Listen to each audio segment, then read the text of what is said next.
Hello and welcome back to Movie Thoughts. Today we're diving deep into Severance Season 2, Episode 7, Chikhai Bardo. Now in Buddhism, Chikhai Bardo is the first stage after death. It's when a person sees a bright, clear light and their mind starts separating from the body. And given what happens in this episode, that is very intentional.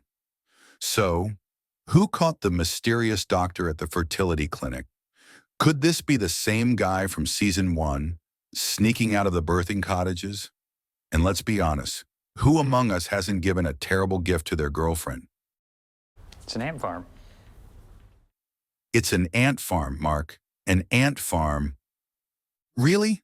This episode gives us a tantalizing look at life below the severed floor, but still holds its cards way too close to the chest. What's up with these bizarre rooms? And what on earth is Cold Harbor? Let's break it all down. But before we do, don't forget to like, subscribe, and hit that bell for more Severance breakdowns.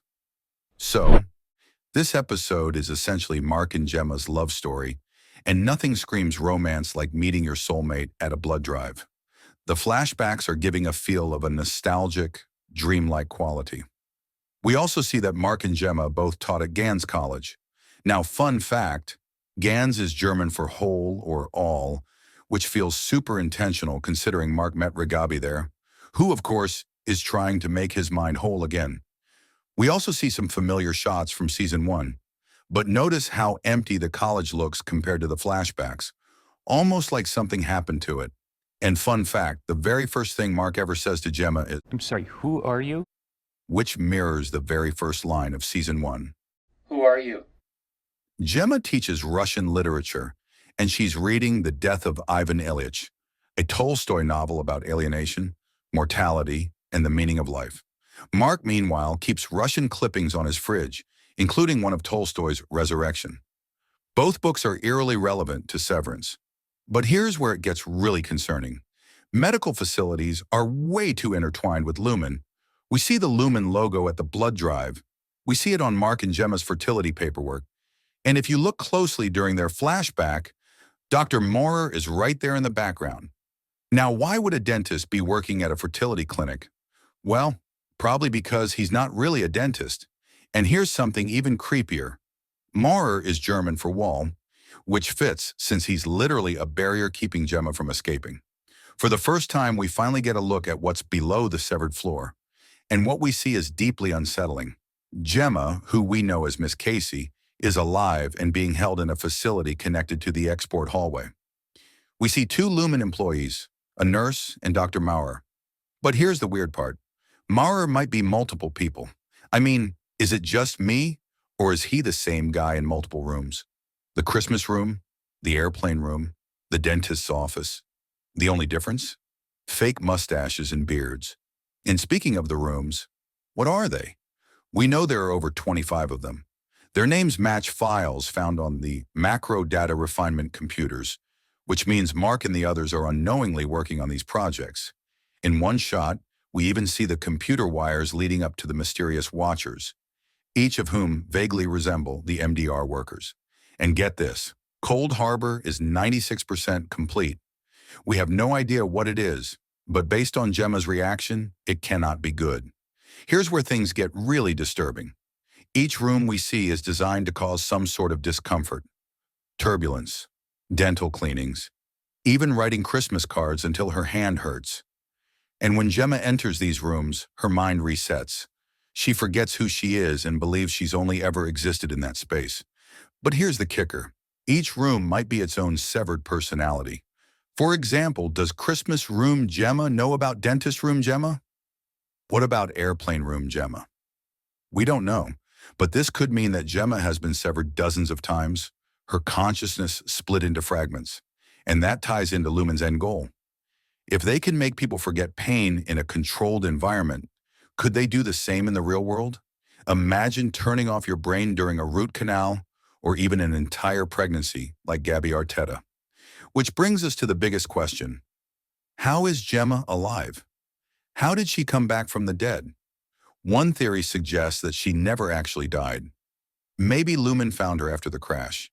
Maybe she even went willingly, thinking they could help her conceive. But if that's the case, why did Mark identify her body? Was that body a clone? Did Lumon manipulate Mark's mind into believing she was dead? And then there's Mara's deeply unsettling line. Kier will take away all his pain, just as Kier has taken away yours. This screams some kind of memory erasure experiment.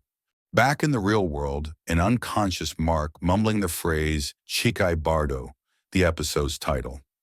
In Buddhism, this is the first stage after death, where the mind begins separating from the body. We also see Gemma with some cards, supposedly from a clinic mailing list. But we've seen these before, manufactured by O&D, further linking the fertility clinic to Lumon. During the Christmas scene, we spot numerous 3D printed items reinforcing O&D's involvement. Before leaving, Gemma doesn't say, "I love you" back to Dr. Marr, mirroring Mark's reluctance earlier. As "I'll Be Seeing You" by Billie Holiday plays, Marr lies to her, I want to go home.